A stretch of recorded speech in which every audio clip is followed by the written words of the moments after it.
So I want to talk about another subject. This has been a topic that's really been on my mind lately, and that is, what does Israel fear more than anything else on earth?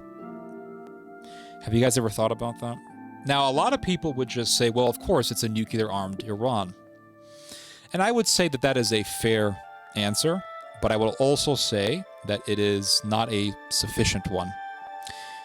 Because while Israel is concerned about a nuclear-armed Iran, Israel also has this feeling of confidence and safety and security, because Israel has, as one of its allies, or really as its biggest ally, the most powerful country in the world, the United States. So Israel has this sense of security and comfort, and while they are concerned about Iran, they feel more comfortable because they have America as its biggest friend. But what happens when pro-Israel sentiment begins to decline and wane in America? And I also must add that the two biggest allies for Israel are, most importantly, the United States, but also the European Union. And what is the majority demographic in both of these blocks of major geopolitical power? White people. White people are the majority demographic in both the EU and the US. So what happens if enough white people start really hating Israel? I mean, really hating Israel. What happens if enough white people begin to become critical of Israel? What happens if enough white people begin to say things like, I'm really sick and tired of my damn tax dollars going to help Israel. I'm really tired of my government supporting Israel. I'm really tired of my country giving aid to Israel. And the Jews have been kicked out of every single country that they've ever been to, with the exception of the United States. They must be a troublesome group of people. Why are we helping them? Israel has proven that it is no friend of ours. It dragged us into the war in Iraq, which led to the deaths of thousands of American soldiers. It devastated the Middle East. It emboldened Iran. And now they're complaining about Iran after they were complaining about Saddam Hussein, and they pulled us into a war to defeat that guy. Now they're complaining about Iran. What's next? These people are never satisfied. They're always trying to drag people down into their own ethnic conflicts. We're sick of it, damn it. If enough white people in Western countries start talking like the way I just did, Israel would lose sleep. Because white people are really the majority holders of power in both the US and the EU. They have the biggest voting leverage. They hold the power in both the EU and the US. Now, if African Americans hate Israel, Israel doesn't care, because, for one thing, African Americans are a minority, and they don't hold the majority of the power in the U.S. Without the support of white people, they really don't have significant leverage. Plus, African Americans have tended to be critical of Israel anyway. If Arabs hate Israel, Israel's not losing any sleep, because Arabs don't really have major power in the world. And also, Arabs have always hated Israel, so that's nothing new. But if white people in Western countries, if enough white people in Western countries really started to hate Israel, it would cause a major shift in the foreign policy of those Western countries towards Israel. And those policies would be devastating, or would be quite scary for Israel. They could be something like embargoes. We could see Western countries doing embargoes on Israel. Or we could see Western countries just being completely indifferent towards Israel. And that would be terrifying for the Israelis, because that would mean Western countries turning their backs on Israel and not being there to help Israel in times of serious need. And if enough white people in America started to really, really hate Israel, it would cause a huge paradigm shift in America's foreign policy in regards to Israel. And it would eventually lead to America turning its back on Israel thus leaving Israel to face Iran all alone, a nuclear-armed Iran all alone. And Israel, in such a situation, would be devastated. So I go back to my initial question. What is Israel more afraid of than anything in the world? What terrifies Israel more than anything? It's white people who hate Israel. That's it. That's what terrifies Israel more than anything else. That's why Israel has always had an interest in American Christianity being Zionist. Israel has always maintained an interest in American Christian Zionism. That's why you see Israeli politicians coming to Texas to speak in John Hagee's church, because they have an interest in American Zionism. Because as long as American Christians and as long as the majority of Americans are pro-Israel, that maintains America's favorable foreign policy towards Israel. But if you have enough white people, and white people are the majority, if you have enough white people who say, I'm sick of Israel and I hate any politician that's pro-Israel, it would cause a dramatic paradigm shift in America's policy towards Israel. And America would turn its back on Israel, leaving the Jewish state all alone. And if it has to face Iran, it would be all alone. So what does Israel fear more than anything on earth? White people who hate Israel. And that's it. That's what Israel fears more than anything on the planet. So I took some time today to look at the position on Israel in the United States. And the thing is that support for Israel has been on the decline in the United States. It's declining, guys. It used to be the majority of Americans supported Israel, and that's going down. It's breaking down. Slight uptick in Americans wanting U.S. to help diplomatically resolve Israel-Hamas war. In the years since Hamas attacked Israel on October 7, 2023, and Israel responded by invading Gaza, there have been modest shifts in U.S. public opinion on the war. This data comes from a Pew Research Center survey conducted in September, as well as previous center surveys on the conflict. Slightly more Americans now think Israel's military operation against Hamas is going too far than thought so in December of 2023. More Americans now want the United States to play a role in diplomatically resolving the war than did so in February. And that's one of the reasons why Trump won. And that's why you had unprecedented amounts of Middle Eastern Americans voting for Donald Trump. That's why Trump won Dearborn. Because Trump said, I'm going to end the war. So now you're seeing you're seeing slightly more Americans saying, listen, I think Israel is going way, way too far. And you see the same thing in the most powerful country in the EU, Germany. Not this one. This one here. 68%. Can you guys see it? Hold on. Yeah, you guys can see it. 68% of Germans oppose military support for Israel. Some 68% of Germans rejected a military support for Israel. There's a typo there.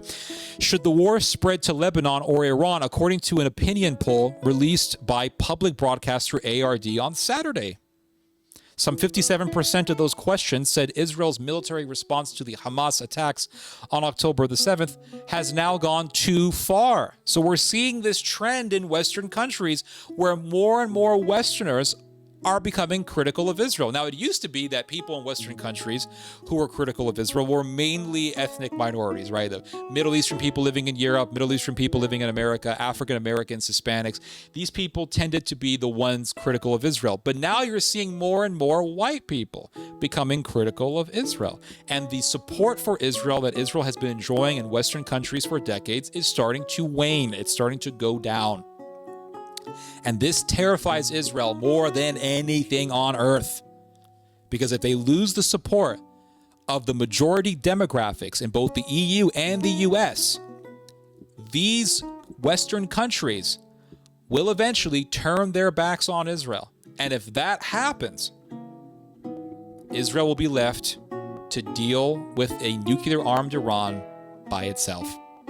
And that would be devastating. That would be utterly devastating. Utterly devastating, guys, for Israel. And you would literally have the second Holocaust. You would have Holocaust 2.0. And I think there is going to be another Holocaust. I don't believe in that typical trope of, oh, never again, it's never going to happen again, blah, blah. I just don't believe that. I think it's a bunch of nonsense. Human beings have always been violent. Genocides have always been something that occur in human society throughout millennia. Extermination of other peoples, extermination of tribes. These things have always happened. It's evil, but these things have always happened. Human beings aren't going to change because they saw some documentaries on the Holocaust. You have people who are evil. They can't be convinced to not be evil because that's their own damn decision. And if they are people who want another Holocaust and they get the power, they will do another Holocaust. It really is that simple. And so what's keeping Israel safe and confident is Western support for Israel. That's the main thing that's keeping Israel safe. Israel cannot face its enemies alone. It needs American help. It needs Western help. And if the West is not there to help Israel, Israel will be left to fend for itself. What is keeping the Western world from becoming completely indifferent? It's support for Israel within Western societies. If enough of the majority population in both the EU and the US begin to hate Israel, that will change the policy. And that's why they fear white people more than anything. I'm not saying they fear white people generally, I'm saying that they fear the idea of enough white people saying, screw Israel, we're done. And you see this increasing. You see this trend increasing tremendously with Tucker Carlson. Tucker Carlson is super popular.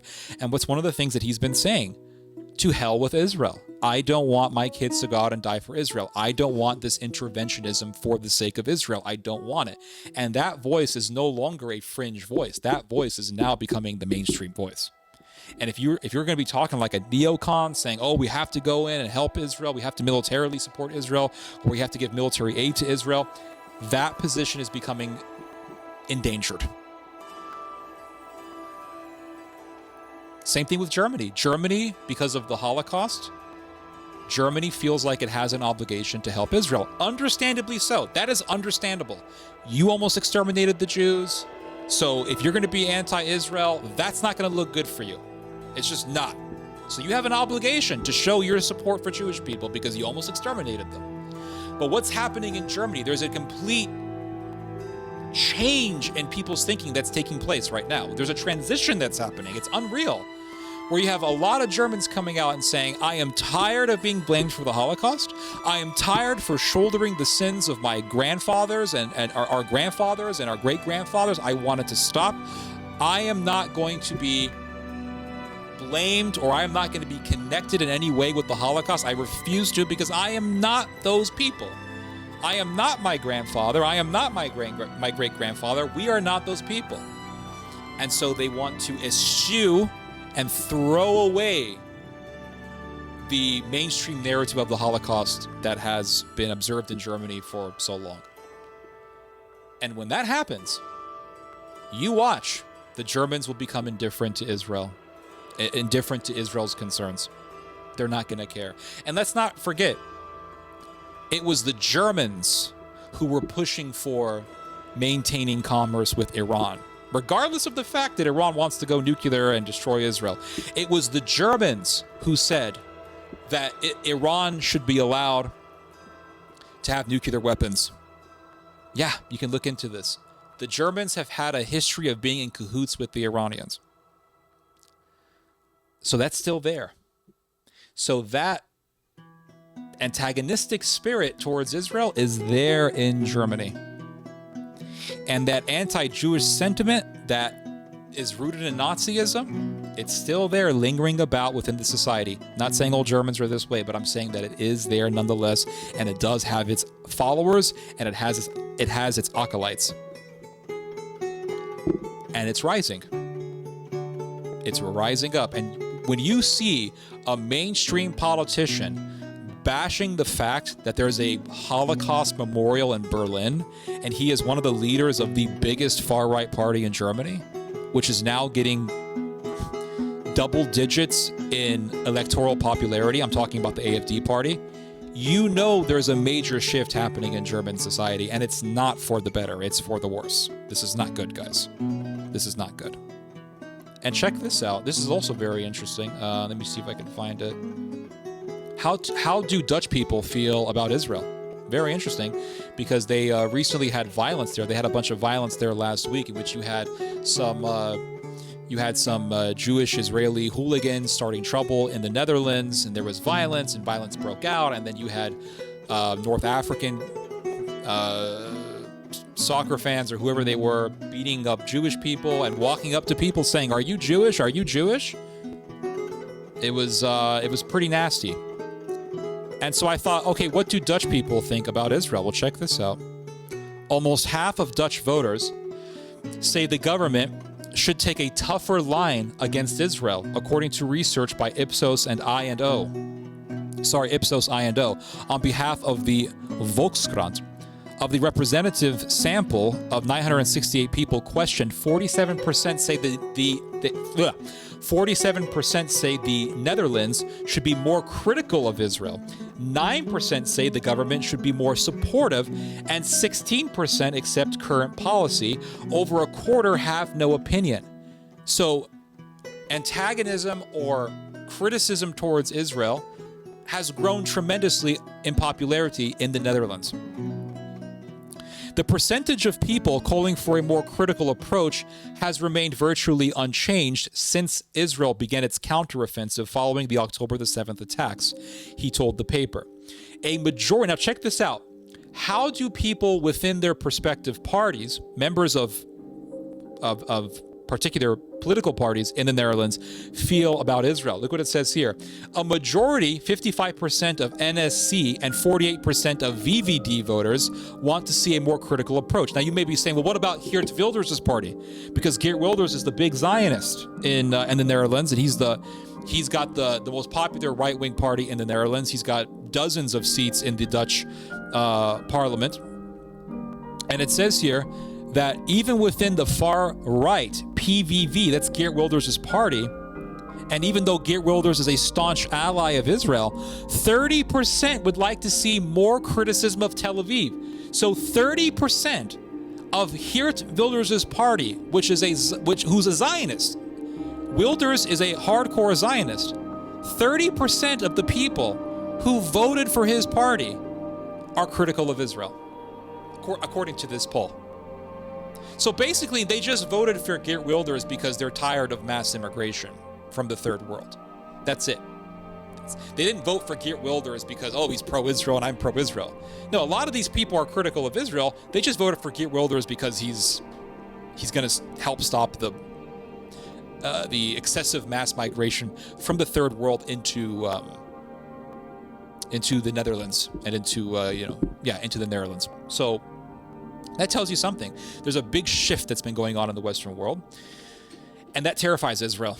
It does. It terrifies Israel, because if the white people start saying in enough numbers, we are tired of Israel, or we want our governments to not be supportive of Israel, that's a huge problem, because that means Israel losing the support of Western countries. And if America turns its back on Israel, Israel's going to go through a very, very devastating time. And what will happen is, in such a situation, what will happen is the Israeli government and Israeli society will say, the West no longer has our backs. So what the hell is the point of appealing to the West, of appeasing the West by being nice to Palestinians? And you will see massive fanaticism breaking out in Israel, because they're going to say there's no point in being civil. There's no point in hiding and masquerading our fanaticism with civility. Let's just be uncivilized. And they're not only going to attack Arabs, but they're going to attack their fellow Jews. They're going to attack the liberal Jews, or the nicer Israelis, the Israelis who want to be civilized with the Palestinians, because they're going to say those Israelis are traitors to our people and our society. So there you go. Perhaps they are more concerned about internal / European / business issues. That's correct. Yes, I'm sure that's a part of it. But even in that regard, it's still indifference. So that's what's going to happen. I think that is the road that's going to be paved towards the next Holocaust. I think what's going to happen before the next Holocaust is the Western world will be indifferent towards Israel. And that's it. Because I think there's going to be another Holocaust, but how will that happen, right? The Western world has to become indifferent and turn its back on Israel. That has to happen. So here is something that Israel is planning, according to this article published by Plus 972, which is an Israeli publication. And it talks about this plan to basically ethnically cleanse Gaza. And it says here on the left, we see, so on this picture, that's what they're describing here. Can you guys see it? You guys can't see that. Hold on. Let me move my face here. So on this picture, you see, according to this article, a camp built by the settler organization Nachala just outside Gaza as part of an event celebrating the festival of Sukkot. The event was attended by 21 right-wing ministers and Knesset members. That's a pretty big deal. And several hundred other participants, all of whom were there to discuss plans for building new Jewish settlements in Gaza. You know, they want to achieve greater Israel. That's right. Now, if the Western world begins to pull back away from its care for Israel, and Israel sees that Western countries don't really care about it anymore or care about its safety, because so many people in these Western countries are saying, why are we helping Israel? Let's focus on our own societies. Let's focus on our own neighborhoods. Let's focus on our own people. Then the Israelis are going to say, well, the West doesn't care about us, so why in the hell are we even appealing to the West? Why are we trying to appease the West all the time? And you will see an explosion of fanaticism in Israel, because they're going to say, what's the point anymore? Let's be fanatics. And they're basically going to go back to the savagery that is described by the historian Josephus in his history on the Roman-Jewish War, in which the Jews butchered one another over who was going to control Jerusalem and the temple. They want to build their third temple. They're going to pursue the construction of the third temple. That's going to cause ethnic tension, ethnic strife, ethnic violence between Jew and Arab, because the Arabs have their sacred mosque on the Temple Mount, and they're going to build the temple. I think they're going to build it. I think they're going to build the temple. A lot of people are going to be killed, and then you're going to have the civilized Israelis, the more civilized Israelis, I will just call them that, who will be objecting, and then the fanatic Jews are going to say, you're going to die just like the Arabs are going to die. And they have terms for these civilized people in Israel. They call them the whores of the Arabs. There's a chant that you can watch on Twitter, and if I can find it here, I'll show it to you. There is a chant that Israeli hooligans like to chant. These are the hooligan fans for the soccer, the Israeli football club, Tel Aviv Maccabi. And they have this chant for liberal Israelis. They say, you are the whores of the Arabs.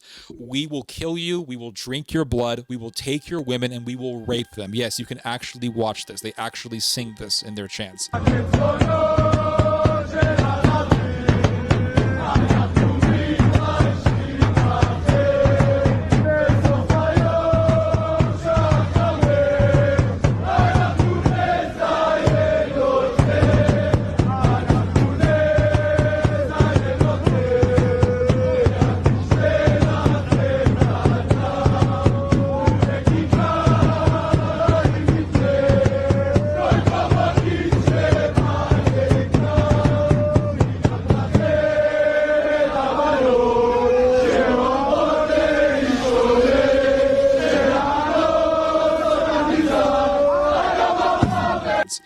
That's how they feel. Soccer tensions between hooligan teams, violent tensions between soccer teams are really violent tensions between factions that differ with each other.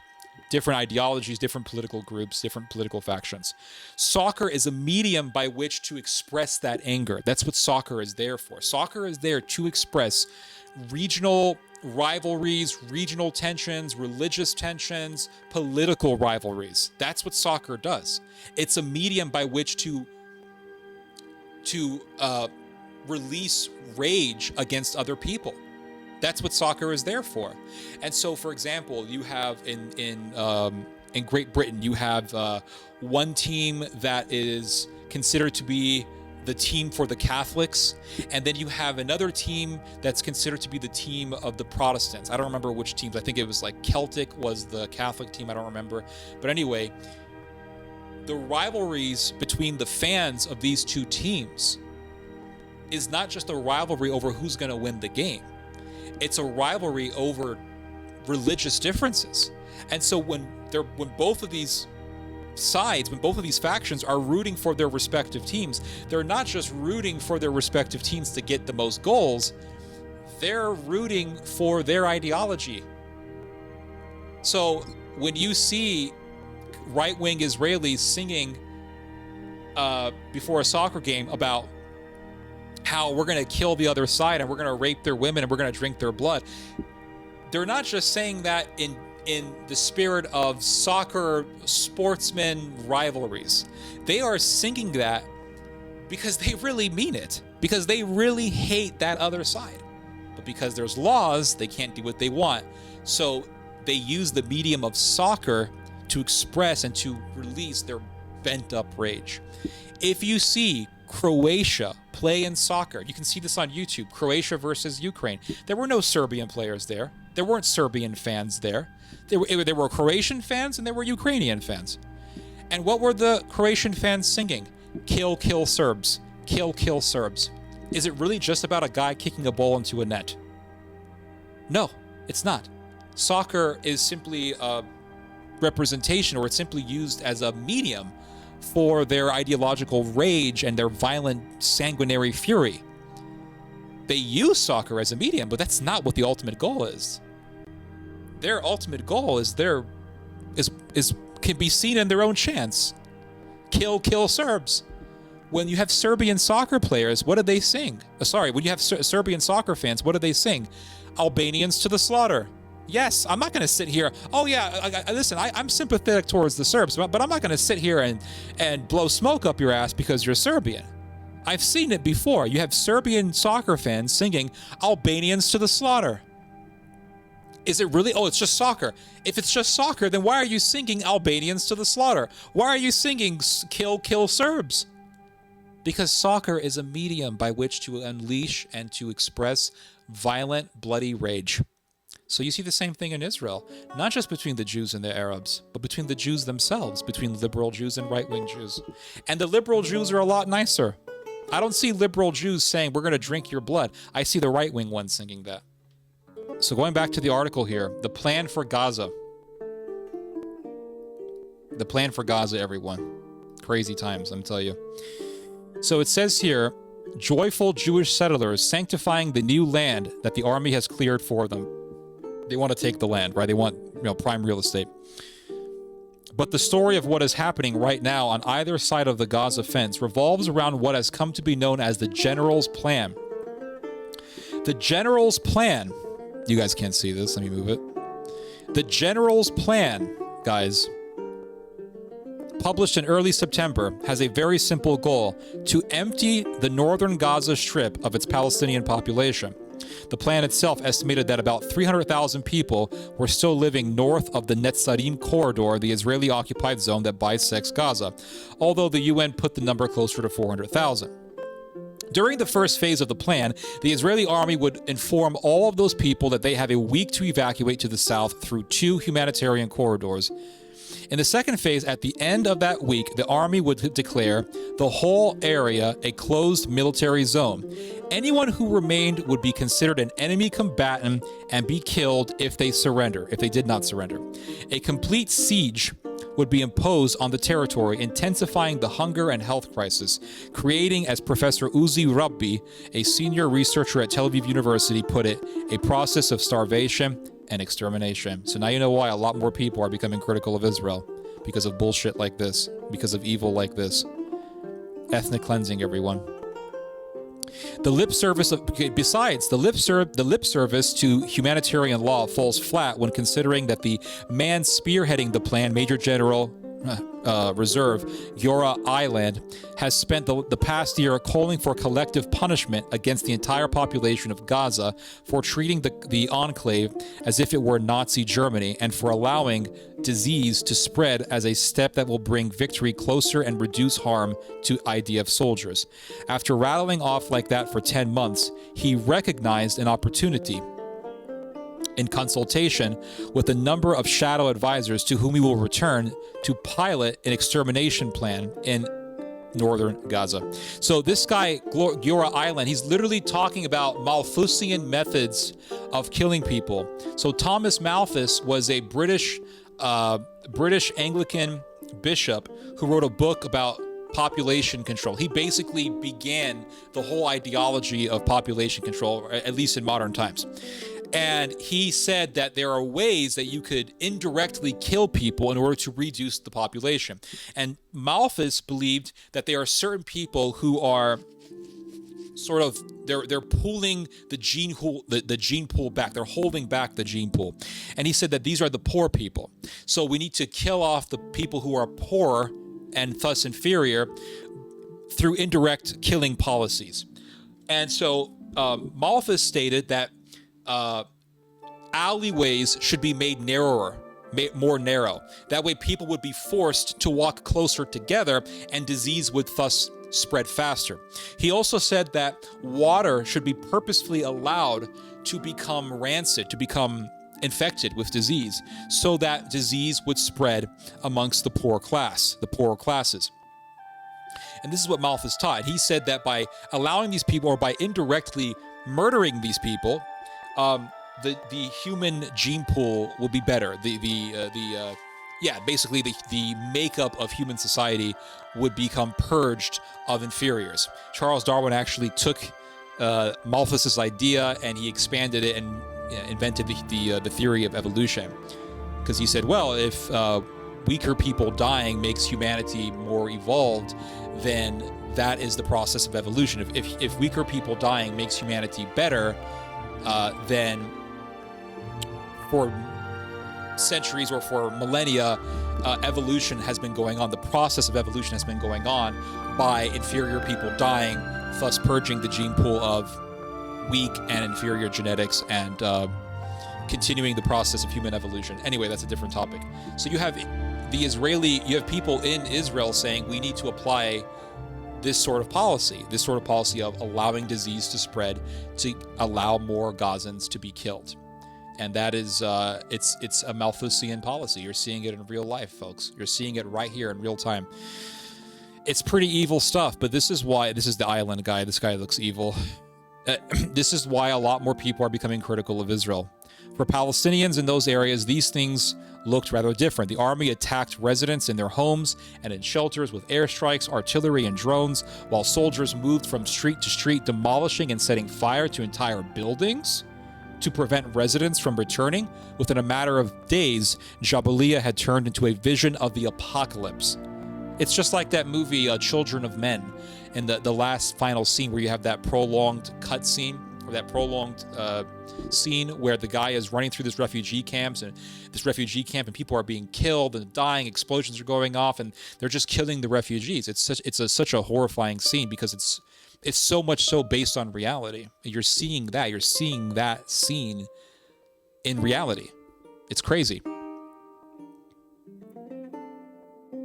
Anyone who so much as stepped out of their home risked being shot by Israeli snipers or drones, including young children and those holding white flags. Rescue crews trying to help the wounded also came under attack, as well as journalists trying to document the events. One particular harrowing video, verified by the Washington Post, shows a child on the ground pleading for help after being wounded by an airstrike. When a crowd gathers to help him, they are suddenly hit by another airstrike, killing one and wounding more than 20 others. Yep, this is fighting terrorism. So this is why more and more people are becoming critical of Israel, everyone. This is the reason why. And if enough people in Western countries start hating Israel, Israel is in very big trouble. The thing is that Israel is so filled with hubris that they think they're invincible. They think America's always going to have their back.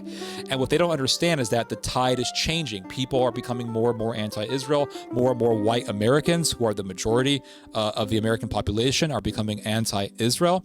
And so what's going to happen when you have a huge or substantial number of Americans who are anti-Israel? It's going to make a shift in the policy. Israel will be abandoned, and you're going to have a second Holocaust. That's my position.